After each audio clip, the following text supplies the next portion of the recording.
Hi all, I'm Austin's Animals, collecting all things furry and fantasy. Or should I say, the channel formerly known as Austin's Animals, as we are upgrading. Yes, upgrading. Let me explain. We're not going to do any intro today or anything fancy like that. Did you know that we're actually coming up on the 2-year anniversary of this channel? I can't believe it was 2 years ago I decided to go on this crazy endeavor. But truth be told, it started as something else. You see, the name Austin's Animals, which originally was called Indiana's Animals in the first video, referring to my middle name, was meant to sort of express this fascination I had with calico critters, Sylvanian families. Kind of these little animals here that are fur-textured little figures. I don't know if they're action figures or dolls or somewhere in between. They're articulated, they have interchangeable clothing. It's a very fun, high-quality line of toys, but I really got on a kick collecting these during the lockdowns. Now, if you're not living in the state of California, if you're in another country or in any of the other 49 states in the US, you might be surprised to learn that California was shut down from 2020 to mid-2022 of last year. Yeah, our state was closed for nearly 2 full years, and I got a little stir crazy, so after years of moving away from toys, but I was a huge toy collector. When I was a kid and a teenager, I kind of moved away from it and got into some video games and other things. I rediscovered the world of toy collecting through calico critters and Sylvanian families. It had just been a long time since I had bought new toys and opened them up and enjoyed them.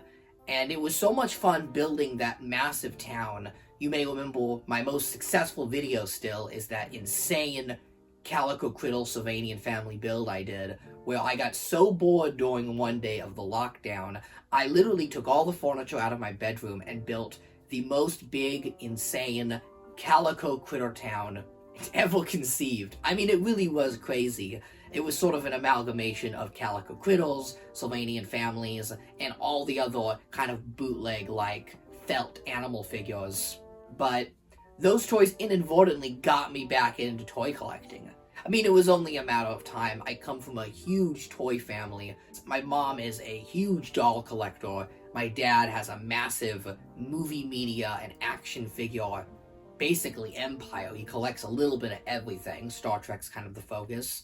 And both of my siblings have always been big collectors of video games and books and media. I mean, I come from a family of collectors. So, I'm trying to remember why I moved away from collecting. You know, just when you enter a teenager, you kind of get into that nihilistic depression where toys are uncool, which is really a shame because I had such a huge, amazing toy collection as a kid. I was really blessed and had some amazing parents that supported my toy hobby, and they taught me how to hunt for toys and books and things I wanted secondhand at yard sales and flea markets, and I would find the most amazing stuff. Well, since California reopened and the flea markets came back, I did more and more hunting, and I got back into action figure collecting. The term Austin's Animals kind of just broadened to include all of furry and anthropomorphic characters. I sort of rediscovered my love for these cartoon characters I loved as a kid. Sonic the Hedgehog and Shrek and Robin Hood and all sorts of fun things. And I created the channel now. It continued forward, not just as a calico critter experiment, but as an expression of my love for all things furry, which kind of opens up the question of what is considered furry and what is considered isn't. There's a bit of a sliding scale of anthropomorphism. I know some people would consider furry just the hardcore wolves and foxes, the more traditional furry characters like Balto, Robin Hood, or Zootopia. Trust me, I love all those things and collect them. But I also appreciate some of the, what you would call, mid-furry tier designs. I quite love, you know, elves and trolls and ogres, and I think Shrek is honestly a lot to blame for that. I'm really big on Shrek. But also Ewoks and Star Wars, and I love those little killer space teddy bears. Ewoks are awesome. How many times does it need to be said? Ewoks are so cool. and was another big thing I got back into collecting. I wanted to own my childhood Ewoks because when I was 7 or 8, my dad bought me all the vintage Kenner Ewok figures and the Ewok Village playset. Yeah, believe it or not, there was a time you could walk into an antique store and buy vintage Kenner toys cheaper than modern Star Wars. It wasn't that long ago, a figure like Ramba or Wark, wasn't $400. They could be found in bargain bins, even as late as the 2000s. Seriously, I think Force Awakens is really when Star Wars collecting became something else, and these figures became unobtainable. I got savvy, I watched online auction sites like crazy, and I was able to score a pretty much complete Ewok collection for an amazing price. And again, that sort of opened up the floodgates to what I could and what I want to collect. I often find myself saying, I don't want to buy that because I'll get started on collecting it. One Ewok leads to 2 Ewoks, leads to a massive Ewok village. I was offered a lot of Shrek 2 figures, the exact 5 figures I got for my 4th birthday as a kid. It would be Shrek, Donkey, Dragon, Puss in Boots, and Fiona with the creepy bowling pin of Prince Charming. And I bought that, and I got a really good deal for that. And of course, that opened the floodgates for Shrek collecting.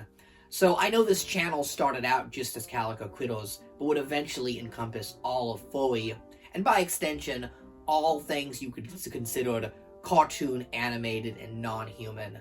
I think what I absolutely like, my final barrier is elf, right? I love elves. I do. But I like them when they got the really pointy ears and the more animalistic features. I was always kind of disappointed that the elves in Lord of the Rings are just Spock ears. I was really hoping they would look something closer to the Dark Crystal or the Legend of Zelda. I always loved the Zelda elves, especially the ones in Kokiri Forest. They look so, Rankin Bass. They look like Rudolph the Red-Nosed Reindeer characters with their pointy hats and pointy ears. I just love it. So, the more I delve into fantasy, I've been getting into Narnia. I just did that big Narnia video. I'm thinking, well, I really need to broaden the horizons of this channel. Trust me, that I'm not saying it isn't not furry, because this channel is absolutely furry. Once a furry, always a furry forever. I picked out a fine assortment of furry and fantasy characters here. Puss in Boots, Spyro the Dragon.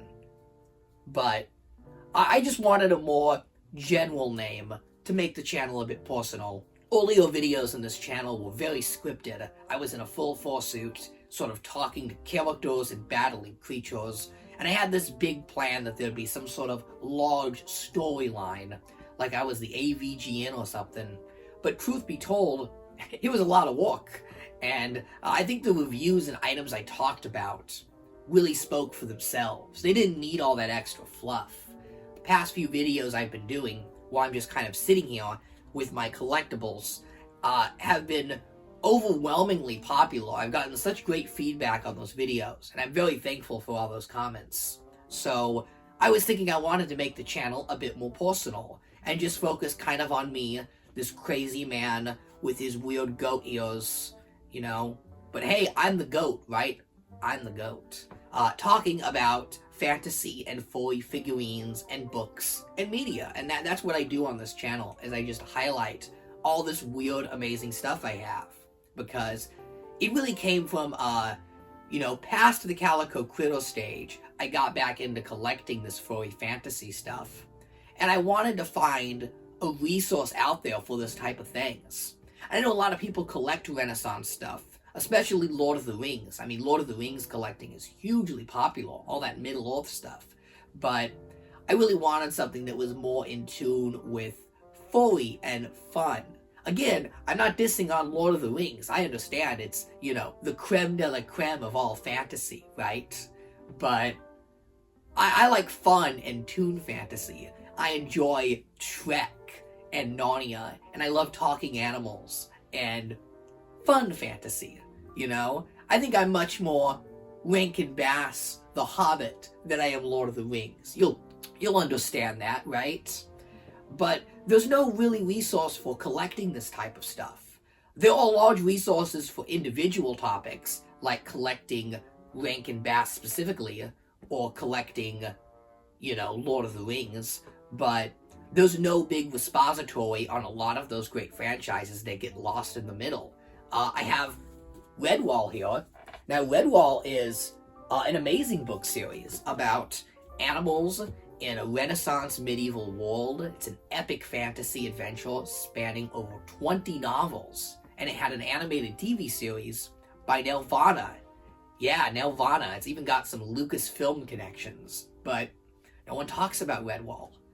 ElfQuest. I've got some cool ElfQuest comics and stuff, but you don't see a lot on that. And ElfQuest, by the way, I should do a whole video on this. ElfQuest led to Furry. ElfQuest is some of the first real Furry content. Even though they're elves, again, they're more furry elves. They got those big ears and those animal-like designs that I love so much. Heck, Shrek. There's no large resource on collecting Shrek. Like, there's no website out there that tells you that the unproduced white dress Fiona is the rarest Shrek action figure. By the way, I've got a video on that. Plug, check it out. Yeah, I want to talk Shrek toys, and I want to talk all this cool fantasy stuff. So I've become Austin the BRIMSTONE. Yeah, I came up with the name. I wanted something more personal and that could fit this new goat persona I've kind of come up with. If you remember, I had the white fox persona, and trust me, I'm not like throwing that persona and force it in the trash. You're dead to me. Austin the Fox, goodbye. No, I'm still gonna keep all that. I have lots of fursuits and fun costume pieces, but I really enjoy just talking candidly like this, with my goat ears, dressed as a satyr. I got problems. But yeah, I wanted a satyr goat character, and that's me, Austin. And I always felt that my persona should be true to me. I always wanted my persona to closely resemble me. So that's why you have Austin the BRIMSTONE. I thought about just using Brimstone as a name, because it's pretty cool, but I really wanted to include my name and make it personal, because, again, this channel's all about me. I'm absolutely narcissistic. So yeah, Austin the BRIMSTONE. Bonus points if you get the Shrek reference. And whether you get the reference or not, I'm still playing the clip. It's Brimstone. We must be getting close. Yeah, right, Brimstone. Oh, and this video has a corporate sponsor behind it. I won't say who the corporate sponsor is. I don't mean to be some sort of capitalistic pig, but, I did get some back-end money from a company that sells Pac-Man themed Slurpees. Coffee sip.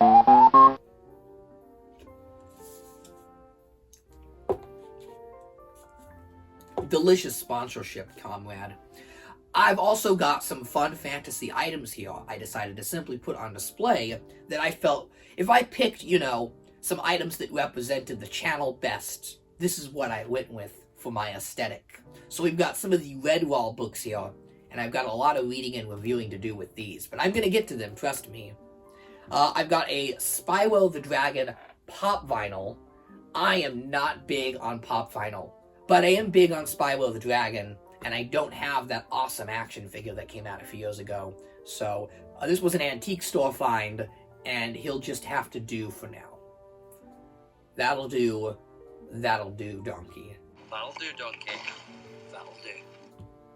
I've got a vintage Sylvanian family, or calico critter, depending on which country you live in, elephant. Again, a nod to where the channel came from.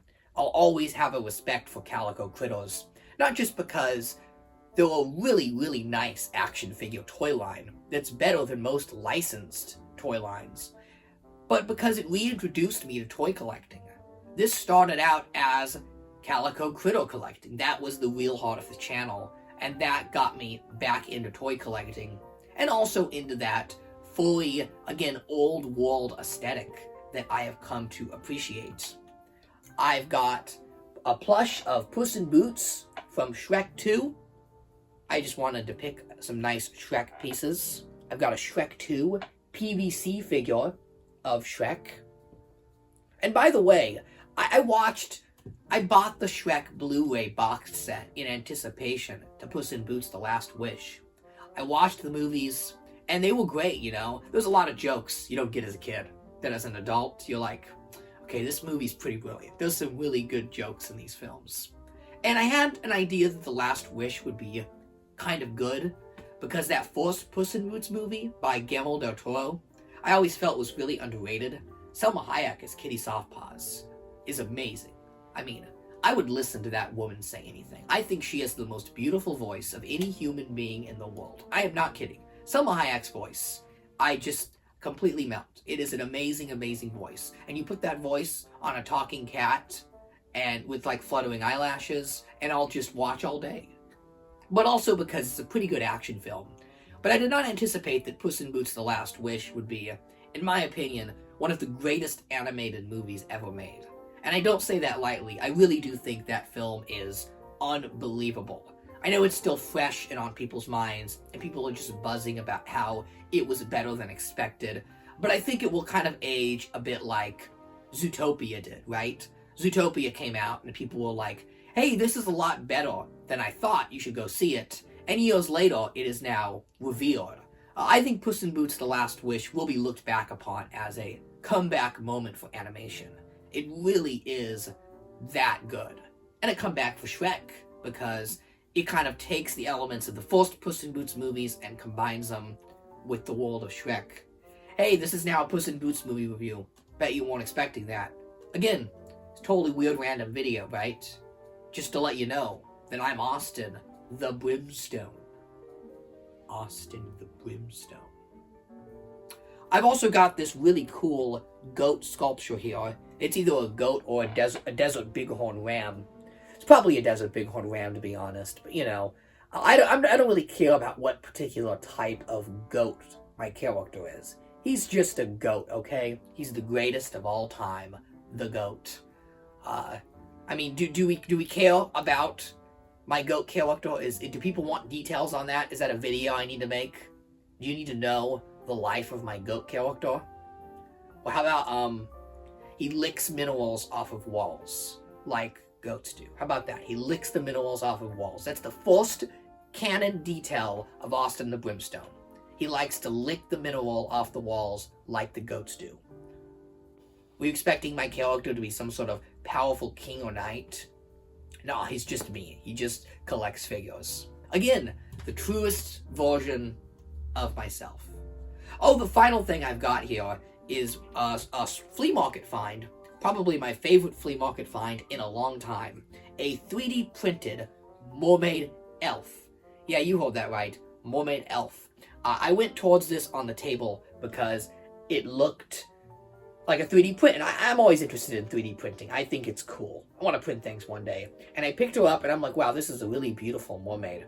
And then I realized she got those big pointy elf ears. And like I said, I'm a sucker for those big pointy elf ears. The bigger the elf ears, the better. And I'm like, yes, this is perfection. A beautiful, solid gold mermaid with big elf ears. I absolutely love it. And you know, finding this was one of the things that got me kind of thinking, people gonna complain that she's not an animal? I mean, does she count as Austin's animals because she's got big elf ears? Let me know in the comments, what's your sliding scale of furry? Where do you draw the line on what you consider furry? Because something like Zootopia and ElfQuest seem very distant, but in my opinion, I think they're both incredibly furry. I think anything that really isn't human could be counted as that subculture. I don't know, I just think collecting humans is incredibly boring. I've got exceptions, of course. I buy any human figures that are Rink and Bass, and I've got some of the Narnia figures. But I'm not saying the channel is losing its furry focus. It absolutely will not. I've got so many great furry things to talk about. But I do want to highlight some of my fun fantasy collectibles, because I love the old world aesthetic. I have a great appreciation for Renaissance and vintagey things. And you know, as this channel continues and evolves, who knows what fun stuff we'll find it with. But with a name like Austin the BRIMSTONE, it's me, Austin the BRIMSTONE, it allows me to talk about anything. I could do a movie review. I could do a video on my movie collection. Yeah, I've got a lot of fun DVDs and media. But yeah, I'll always have a soft spot for calico critters and allowing me to express myself with this YouTube channel. It sort of just came as store craziness from the lockdowns. I just wanted to do something and make something, because I'm not the person that likes to idly sit by. I like to create and make things. So that's pretty much that. Thanks for watching me absolutely ramble in a video that really has no substance to it. So I'm sorry for wasting a half hour of your life. What you gonna do, you know? Get some Del Taco?